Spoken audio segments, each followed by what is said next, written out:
A different take on a near dystopian future where technology lives under the pretense of enhancing humanity. Will humanity continue to exist?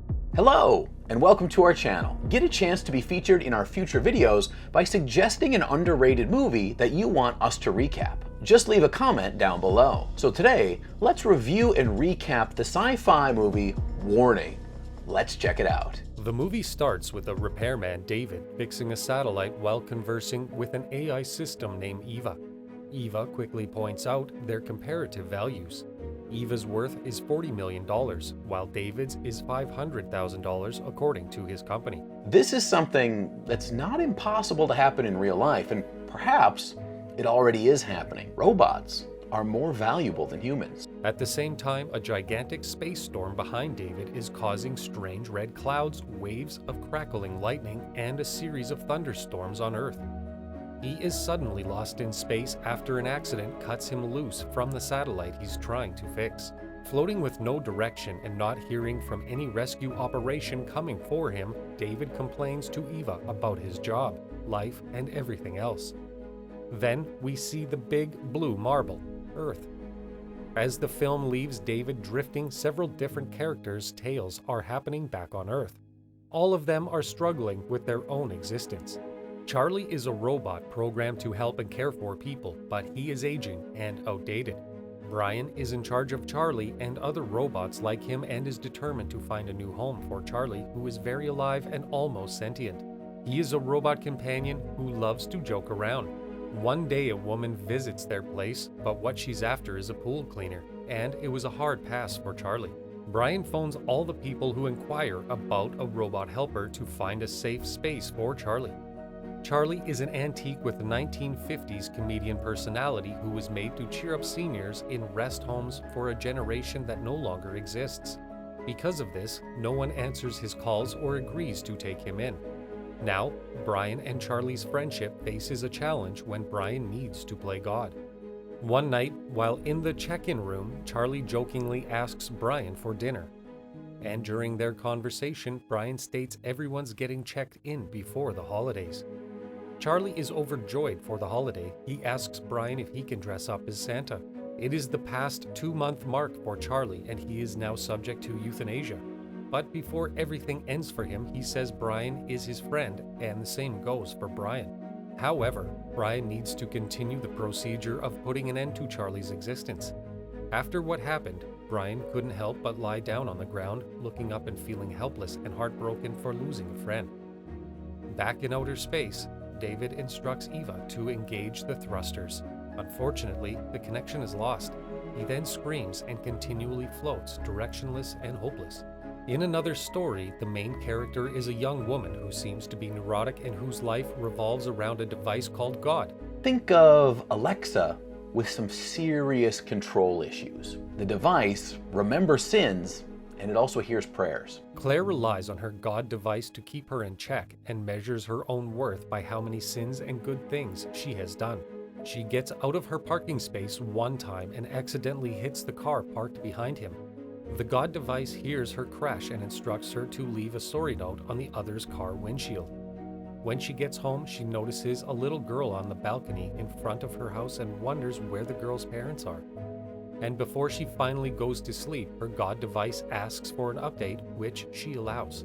Then, when Claire wakes up, no God device answers her. She freaks out because there are no daily quotes or prayers and no one to talk to. She contacts customer service right away. She made several calls before getting a hold of one to relay her concerns. Finally, Claire pays a visit to the device's service center where she's told the new God model will be shipped to her home tomorrow. Before leaving, she asks the customer service representative how she'll be able to pray, and he replies that you'll have to do it manually. The next day, Claire receives her new God unit and carefully takes it out of the box. She programs it the same way she did her first. However, she gets annoyed by the non-stop advertisements and she asks God to stop them. He recommends she buys premium. Is this some kind of Spotify turning into Godify? Claire is pissed off and orders God to shut down, but she can't, so she throws it off her balcony and peeks at her neighbor's television where a man and woman are touching each other. One sequence opens with a man and a woman passionately making out, Ben and Anna, lovers who have what appears to be the perfect relationship, or is someone simply scrolling through a computerized record of their time together. Although Anna is plagued by glimpses and visions of a mysterious hooded stalker, then she talks to Ben about the thing that follows her, and when she is face to face with the glitching guy, she's shocked to see it's Ben. Ben has been employing a sinister technology, virtual reality, and this allows you to stalk people through their memories. Now that is pretty freaking scary. Ben can't handle the breakup and knows his life is in ruins without Anna, so he does that. After Anna discovers everything, Ben goes to her place to explain himself. But when he tries to hold her, Anna tases him, leaves him behind, and runs back inside. Meanwhile, David in space is praying, asking God to lead him where he needs to be. While he's out there, Eva informs him that his oxygen will only last for up to 6 days. David then starts talking to Eva about how he likes being alone. He also opens up about his child, whom he despises at first, but the child looks at him like he is everything. The thing that David wants the least wants him the most. He realizes that his daughter is better off without him and tells God that what's happening to him now makes perfect sense. Back on Earth, Liam takes his girlfriend Nina home to meet his wealthy family. Inside the car, Liam warns Nina about how mean his mom could be since she's immortal and he's of a class that cannot afford to lose immortality. But she just shrugs it off. Nina's confident that they'll like her. During dinner, Liam's mom and Nina have some heated conversations, but Liam butts in and tells his family that she'll marry Nina no matter what. He even states that he is willing to become immortal like her. His mom is furious about what her son wants to do. Nina then excuses herself to go for a smoke to relax. While outside, Nina is startled by a booming sound coming from Liam's house. She returns as quickly as she can to see what is going on. To her surprise, she sees Liam held captive by her family in a glass room below their living area. He is unconscious. He is sitting in a chair with an electrical device on his head. Nina tries to break in, but Liam greets her and is speaking with her as if he doesn't know who she is. Nina looks puzzled, and then Liam's mother orders him to take her outside. Near the bottom of the economic ladder is Magda. She lives in a trailer with an alcoholic, self-pitying mother. So she can get away, she agrees to be the second skin for a chubby, middle-aged man who pays a lot of money to be on her mind for 48 hours.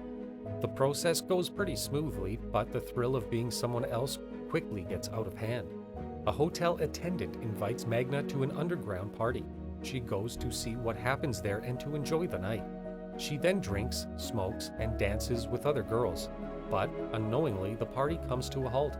Then the guy who brings Magda there tells the two women that she has a hotel room where they can stay and continue having fun. Magna goes to the room first and hides in the middle-aged man's body under the bed before letting them in. Inside, they smoke, talk about stupid things, drink, and even do some party drugs. While the other girls are resting and Magda is in her bed feeling dazed, the hotel guy assaults her. When she tries to stop him, he brutally slaps and punches her, knocking her out. One of the women with them stops the guy and asks him what he did. The woman checks her ID and finds out that she is only 17. Magda's almost lifeless body is put in a black bag and left outside her home.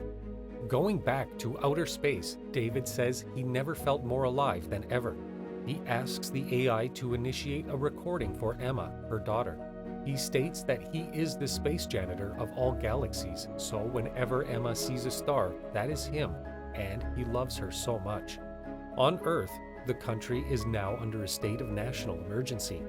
People are going crazy and running around to find a safe place. A woman who has just entered the shelter notices a young girl with a stuffed cat. She goes straight to her and sits beside the little girl named Emma. Emma notices that the woman is scared, so she lets her hug her toy. Explosions are left and right from outside, so the woman hugs her tightly. Afloat in space, David sees asteroids hitting Earth that cause its explosion and turns it into pieces.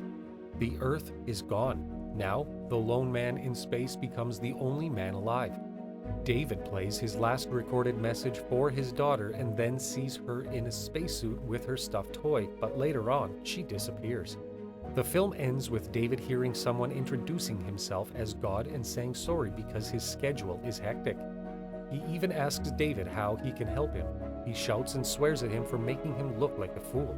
Warning is impressively grim, but its style is so dispersed that the tales just never really come together. Each of Agatha Alexander's vignettes could definitely constitute a full-length film on their own. Warning's concepts are too quickly and superficially presented. Once they become fascinating, the film just moves on with little connective tissue. This is the film for you if you enjoy a subtle and interesting science fiction film that doesn't really just rely on crazy action scenes like most other films do. Still, it's polished and fascinating enough to please more open-minded fans of the genre. Please subscribe to our channel to be notified when we upload, and don't forget to suggest movies that you want us to recap in the comments down below.